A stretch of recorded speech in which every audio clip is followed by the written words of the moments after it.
আজ এই নিরামিষ মাছের ডিমের বড়া ভাজবো। এর আগে কখনো করিনি, আজ প্রথমবার তৈরি করব।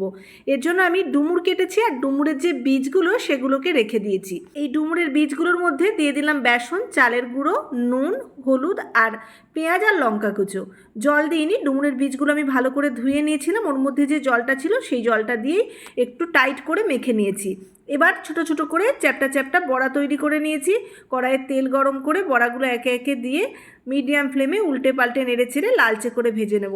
এই রেসিপিটা আমি শিখেছি আমার শাশুড়ি মাকে, যে দিদি দেখাশোনা করেন উনি আজ আমাকে ডুমুর কাটতে দেখে ডুমুরের বীজগুলো আমি কি করি সেটা জিজ্ঞাসা করাতে আমি বললাম ডুমুরের বীজ ফেলে দিই। তখন ওই দিদি আমাকে এই রেসিপিটা শিখিয়ে দেন।